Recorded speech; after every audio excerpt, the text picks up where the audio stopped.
was good. Yeah. I mean, I think, we kind of can trace ritual really far back into human history. I mean, there are kind of a couple of Neanderthal burial sites which have items that have been buried with those who have passed away. And Yeah, obviously, we can't say that, oh, they obviously definitely believed in a god or whatever, but obviously there was some sort of ritual that was taking place where they wanted to imbue what was going on when that individual passed away with some meaning of some sort. Now you 100%. can kind of guess what that means, but ritual has an interesting sort of way of kind of beginning to propagate and go forwards. And you were kind of also talking then about kind of that individual leaning forward saying, "Look at my face, look at my face, look at my face."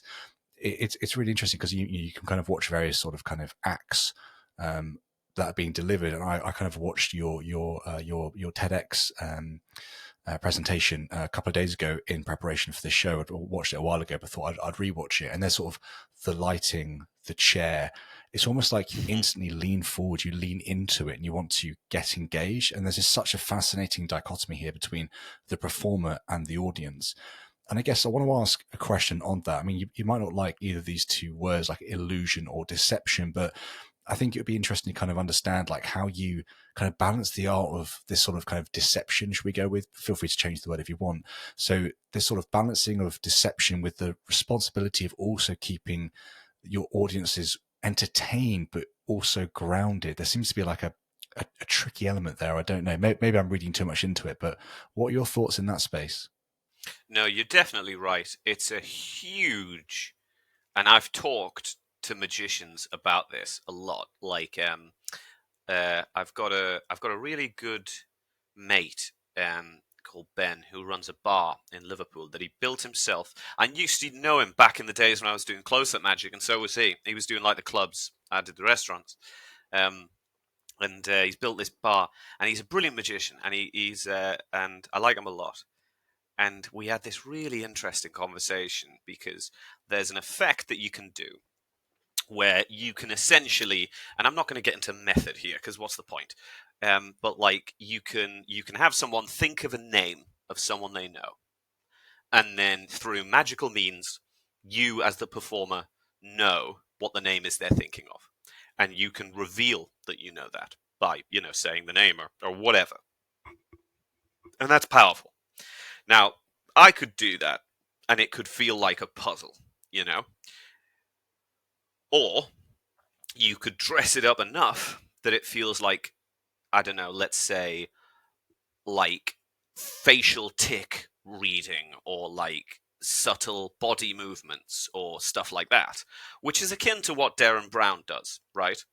Now, the method is sleight of hand, straight up. Same as how I do a card trick. The method is sleight of hand. And I appreciate that's, sometimes a bit difficult for people to get their head around, but just absolutely trust me on it, right? Like the method is sleight of hand. It's the exact same as if I was doing a card trick, right? It's the same idea. It does not require psychological ability, right? Um, but Darren implies that a lot of what he does is psychological ability, right? Like subtle suggestion. Now he's never explicitly stated this, right? And he's always said that he uses magic, but he's smart enough to know that show don't tell, right? Like everything he does gives the impression of those abilities, right? And like his TV show when it first came out on 4OD back in the days before streaming was a thing, and when Channel 4 got on the game really early with that, his TV show was listed in the science section of Channel 4's website, which Simon Singh wrote a letter to the Times, I want to say, saying, no, it's not. It's entertainment. He's not doing any kind of science. And it was moved. Um, but it immediately speaks to the perception of the effect. This guy isn't a guy doing card tricks. This is a guy doing a skill, like a skill that, requires some kind of reading or whatever, and it doesn't. Is that ethical? I don't know. He is the most famous magician in this country and arguably the greatest living magician. You go to another side of the extreme, you get someone like Uri Geller, who bends spoons. Again, sleight of hand. But he always said it was real, right? Now, I've spoken to people who were in a like he came to like I want to say Cambridge or something and did a demonstration in the Cambridge University, in the big room in Cambridge University where they have these speakers. And someone described to me what he did, and it was when they described what he did, I was like, that's magical. Like I'll say it actually. It doesn't matter, does it? It's only Yuri Geller. He did he made a seed, like a seed of a plant, in his hand sprout and grow in front of everyone, and there was a camera on it. And I was like, that's insane. And when that was described to me, I was like, that sounds unbelievable. And then I found a video of him doing it. And the video of him doing it looked absolutely nothing, not even slightly a shadow of what was described. And this is a fundamental element of magic. Magicians use this all the time, like false memory. You will perceive, like, the farther away, and this is, it's why witness testimony is like mental, right? Like, it doesn't really work. Like, you're only remembering your perception of the event, right? And that gets muddied down. Magicians know that and can do a trick that is in the moment so simple, but can leave you with enough that when you retell the story later, it becomes gargantuan.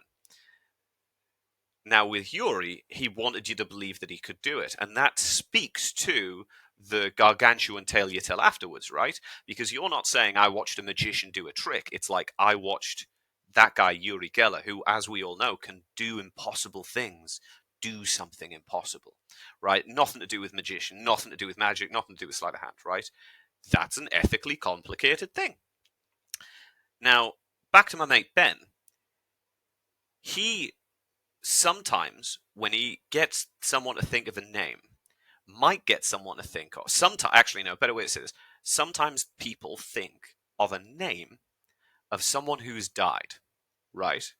Now, they just do that of their own accord, which means when Ben reveals the name to them, and he does it in a beautiful way, it hits harder emotionally, and people will often cry, Now, you could call that emotional manipulation, especially because I think but also you could call that you could call that emotional manipulation, or you could call that a beautifully executed piece of magic, right?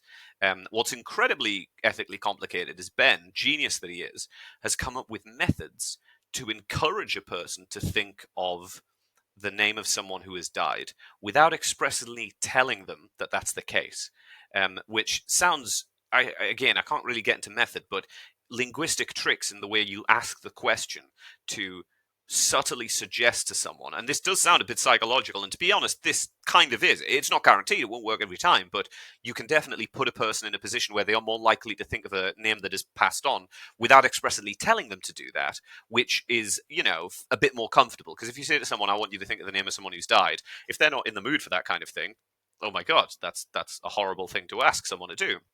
Or, potentially very, very risky thing for someone to do.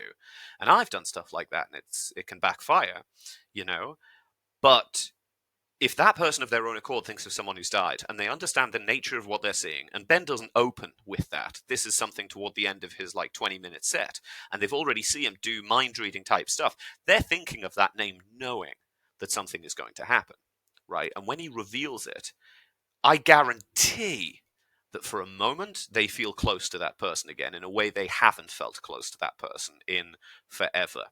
Now, if they knew that the method he was using was simple sleight of hand, that would totally sully the bit. But I'm confident that a lot of those people, especially in Ben's case, do not believe that he has Yuri Geller style supernatural powers. They understand that he is an illusionist of a sort. I do think that most people have an innate sense of what is fair play and what isn't, even with magicians. Magicians, as a rule, anything is fair play, right? Like, especially the good ones. Like, most things are fair play. And what I mean by that is, you could, if I said to you, all right, I've got an audience of people, and I point to a guy in the front row, and I say, stand up, and he stands up, and I say, your grandfather's name is John. And he says yes. And it's just as clean as that. I walk out, I point to a guy, he stands up and he does it. Now, if that guy is a stooge, i.e. an actor who I have paid to just say yes, that's not fair play. That is to say, if the audience found that out or suspected that, they would not like anything else I did. For some reason, that feels like cheating, okay?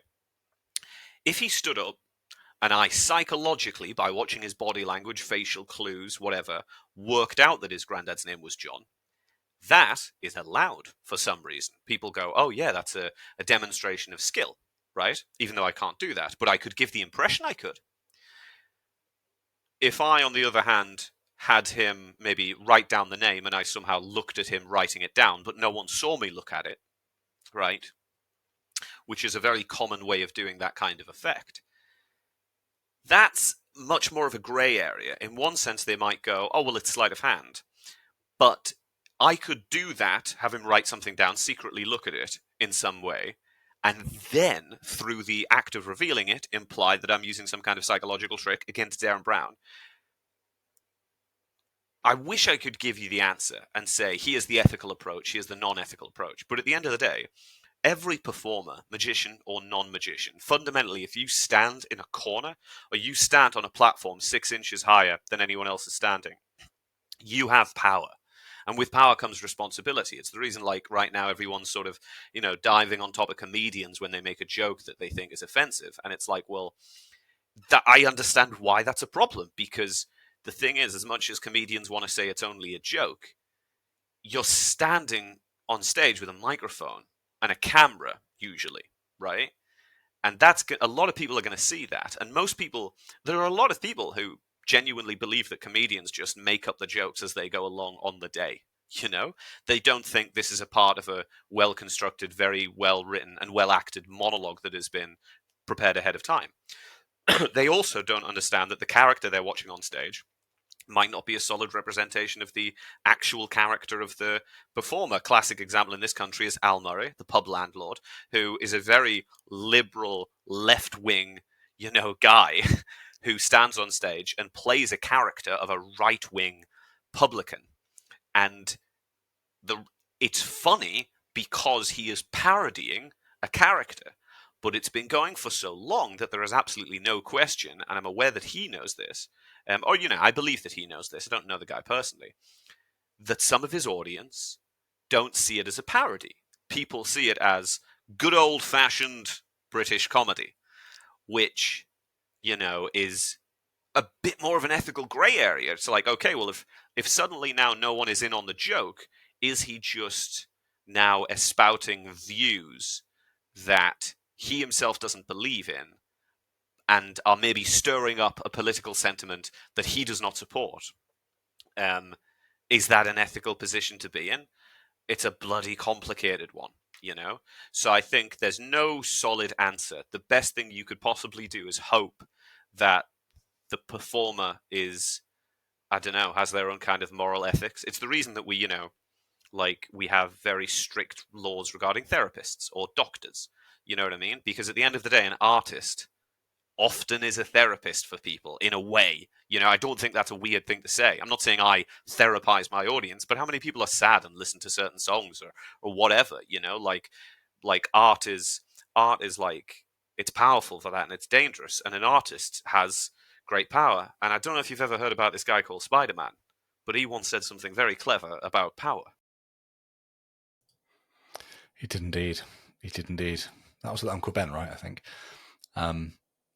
That's true. So I hate that you got that right, But, like Spider-Man definitely said it himself a couple of times. Yeah. A couple of times. In his head, he just reminded himself of what Uncle Ben said as he was passing away. Exactly. And I feel like if I'd have said Uncle Ben in that moment, it wouldn't have landed the way it did. But at the same time, I can't disagree with you, mate. You're right. Uncle Ben said it. Spider-Man didn't. If you enjoyed this clip, head on over to Locals to watch the full conversation right now. Supporters can access the video version, and everyone can freely listen to the audio-only version of the conversation. If you're on YouTube or Rumble, please like, subscribe, and then hit the bell notification icon so you never miss a new episode. I'll catch you next time. Cheers.